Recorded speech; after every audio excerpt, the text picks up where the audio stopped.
Being the one in all and all in the one. Verse number 24. That man, this man, thus all that is known in this world, if contemplated, is the being of the one primordial self. What each performs for the happiness of the self should be conducive to the happiness of another. Commentary. When we look around, we see other human beings just like us. We also see other kinds of living beings with some of the traits of humans. For instance, they all want to eat, drink, sleep, and reproduce. In these categories, man is not an exception. He is conforming to some laws of nature. Now we have access to know a little more of these natural laws with regard to the control of things which have physical existence. If, for some reason, the whole universe is blasted apart and it goes back to its original state, then scientists believe there will be only hydrogen left. Hydrogen is considered to be the basic element because it has only one proton and one neutron. These are held together, and their electron is held in orbit by an inherent law. Even when two of these hydrogen atoms combine with one of oxygen to make a molecule of water, the hydrogen and oxygen retain their distinct qualities, their characteristics, that make them what they are. Basically, nature restricts the qualities of a thing through the operation of innate laws. From a materialistic point of view, as we pass through all the stages of evolution, from the primordial substance to man, we see the operation of physical laws. As we approach man on the evolutionary scale, we see there is a greater freedom in choosing between options. A monkey, for instance, has a greater range of choices than a snail. In his Nicomachean Ethics, Aristotle takes up the question of the meaning of life. He begins his study by putting the question, what is it that distinguishes man from the rest of beings and that determines the meaning of his life? One thing that separates us from the rest is that we are the only animal that writes poetry, that builds schools and colleges, writes books and stores them, and has developed a vocabulary consisting of thousands of words covering all shades of meaning and embodying a large number of concepts. In short, we can say that man excels in his knowledge. In a sense, we can say he is knowledge. Next, Aristotle puts forward a very beautiful idea.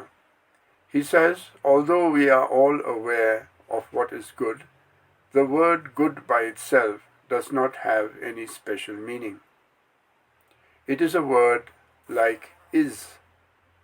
What is the meaning of is? The meaning of is you are judging something to be or not to be. It is or it is not. To say something is, there has to be a light within you which discerns the existence of something. Essentially, it is the power to discern an existence. If you cannot discern that by yourself, you cannot live that truth. Aristotle quotes the substance of a verse from Hesiod, which says, "A man is excellent who can perform all his activities with no confusion in his mind, making his own judgments always right. Those who cannot do that should at least turn to others who are wise enough to counsel them. Those who do not even turn to the wise are good for nothing." Thus, you are good for yourself only when you can discern. Discerning means gaining a certitude of the self. It becomes evident to yourself. When it is self-evident, Then alone can you say is. This evidence of the self that comes to us operates in the hydrogen atom as a principle of determination. If I am a hydrogen atom, I should only have one electron and one proton. I should have only the correct atomic weight, and my characteristics should be such and such. And if I am a man, I should have awareness, a discerning power. After establishing this much, Aristotle goes a step further. He says, if a man decides to be a flautist or a harpist, will he not set for himself the highest possible standard in that particular art?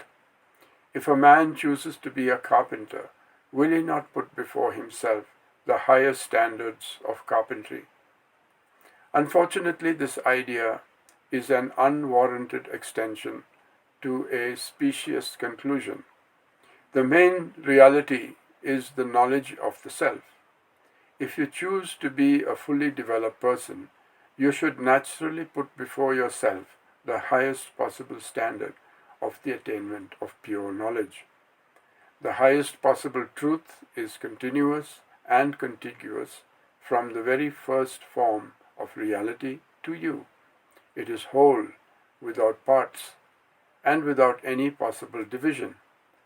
This makes one not only a brother to all fellow humans, but also in kinship with all of existence. If everything manifested is our own self, and we are considering the happiness of the self, such happiness lies in being harmonious with our own nature. If we are dislodged from the harmony of our physical well-being, we become sick. If we are jolted out of our moral integrity, we become morally sick. If we are pushed away from the proper functioning of our minds, we become either retarded or subnormal. If our understanding is clouded, we become stupid. From the most minute atom to the foremost philosophy, there is a natural harmony that maintains its beingness. Each has a harmony within itself and a harmony in its relationships with other things. Nature maintains its harmony, and we are by no means foreigners to it. The most beautiful part of it is that nature reveals itself in its own unfoldment of consciousness, which manifests as our consciousness. We who are the knowers of nature are really nature knowing nature. Because we are the knowers of nature, we know how an atom is constituted. We also know how to fission an atom, blast it apart. Knowledge can be good to maintain and appreciate harmony, and also to destroy it. If I have knowledge of an actual event, I can then distort it or conceal it in such a way that no one will be able to detect it. Knowing the whole truth enables me to distort it. For instance, when a man kills someone, he knows the circumstances under which that person was killed, the weapon used, the place the body was disposed of, and where the weapon was thrown away. Because of his full knowledge, he can then distort the evidence to conceal his crime, and if he does it well, he will never be detected. So knowledge for a wise man is a great tool for being good, but for an evil man it is a tool which makes possible tremendous destruction. Thus knowledge by itself is amoral. There has to be more involved than factual, rational knowledge. The truth that you are seeking to discover is not only a rational truth, it should be a truth which is rich in its content of love. You love yourself. You have not only a knowledge of the self, but also a great love for it. If your self is the self of all, there has to be an extrapolation of the same principle of love going to everyone. You cannot say, I know that you are myself, but I cannot love you. Protagoras put forward the claim that knowledge need not necessarily be a virtue. Socrates said, knowledge is virtue. Protagoras replied, no, a man who knows truth can also distort it. Socrates said, in that case he does not know truth. If he really knows, he has to be virtuous. A man who says he knows and is not virtuous knows only part of it. In the Upanishads, this is called knowledge that walks on only one leg. For the self to walk on two legs, it must have knowledge and also love. Love for what? For itself. Nature reveals itself in a human self so that it knows it is all, or that it belongs to all. If you are concerned with the happiness of the self, that binds you to commit yourself to live always for the happiness of all.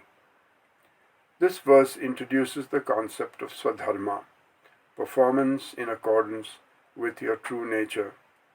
In deciding this nature, the Guru wants us to know there are two aspects. One is our specific nature, and the other is our general nature. As humans, you and I should have the same general nature, while our specific nature is to function in society in certain different ways. For instance, my specific nature is of a teacher, and my general nature is of a man. As a teacher, I teach, and as a student, you learn. But there is a complementarity in our interpersonal relationships. While from inside you and I are just beings, human beings. If this is extended to all biological manifestations, our general nature is life itself, while our specific nature is exemplified by the species to which we belong. Aristotle also thinks this is very important. You are not just an individual. You are a political and social being. As a social being, you have to live with groups. You cannot say if an isolated person is good or bad because he has no occasion to interact with anyone else. Only when he expresses himself in relation to others can we decide whether he is good or bad. The way Aristotle puts it is the self has not only to be but also to activate. It is not a knowledge which you are storing up, but a knowledge you put into operation. And the knowledge you should put into operation is that you are everyone, that other people's happiness is your concern. Whatever you do, it should be to assure others' happiness as well as yours. To whichever society you conform, if your everyday life is not bringing out the best in you and promoting the happiness of those around you, you are not functioning at all. That's very beautiful. Aristotle continues with an example of a musician who sings very well. Everyone is very pleased and says he is a great musician. After some time he develops an ailment in his larynx and loses his voice. Now it is horrible to sit and listen to him, even when he speaks, but he is still honored as a great musician. Is really means was, but out of consideration for the person, we don't take away his musicianship, although it is not presently factual. As a kind of past testimony, we honor him. Aristotle says the greatness of that man is not in himself, it is in the donor. Someone who says he is great gives that honor to him. For it to be truly justifiable, he should still be able to sing. A person may be a very good poet at the age of 50 or 60. Then at 70 he becomes senile and goes mad. But he is still called a great poet by virtue of what he once did.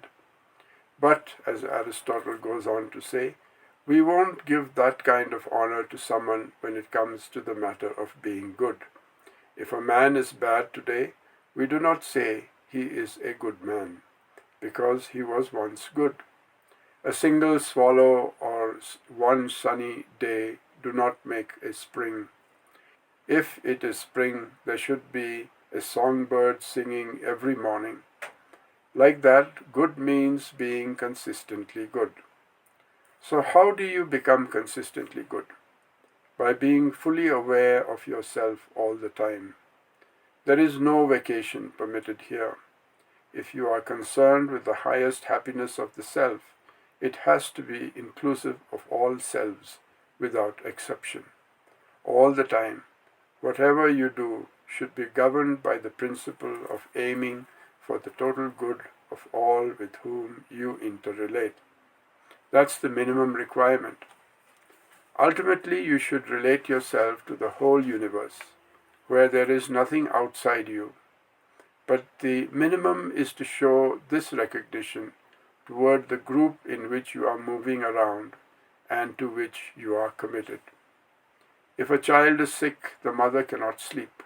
She could say, "I'm not sick, only the child is sick, so why should I keep on waking?" But this is not possible. The mother instinctively keeps the vigil all through the night to see that the child is as comfortable as she can make it. Until this is attended to, she won't be able to sleep at all. In a small sense, mothers have the self-realization that their self is greater than their body.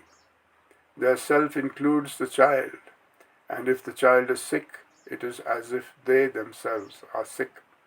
There is an extension of the self beyond the body. To that extent, a mother is a realized person. It is only a small step in realizing the fullness of the universe, but at least it is a step. It is the same with lovers. Total strangers meet, become fascinated with each other, and fall in love. And after that, what one of them experiences, the other also feels. There is a Japanese story in the book Zen Flesh, Zen Bones by Paul Reps about a man who was a good musician. He had a harp which he would play, and his best friend would say things like, "Oh, I understand what you are playing. This is a butterfly flying." Then he would play something else, and his friend would say, "Ah, yes, I know. This is a fountain," or "This is spring." The musician was playing, and his friend was always appreciating and enjoying it. Then one day the friend caught pneumonia and died. The musician took up his harp and smashed it to pieces, saying, "I cannot play any more. My best friend is not here to appreciate it. Without my friend, what joy is there for me in playing?" The legend is such that even now in Japan, when a good friend dies, someone breaks a musical instrument. Whether that is important or not, the essence of the story is very beautiful. You want to share happiness with those whom you love. The one you love most is your own self. If you truly know your own self, it is not confined to your body. It permeates all beings. Your life should be a consecrated life, dedicated to the happiness of all. That's why the previous verses said that such a person, whether he is healthy or not, all day, all night, whatever he does is motivated to make life a little brighter for others, to bring a little more light on things which are concealed, to make a little more harmony where there is chaos and disorder. This is Narayana Guru's very basic fundamentals of social ethics, which is based on self-realization. Realization and doing good are not two separate things.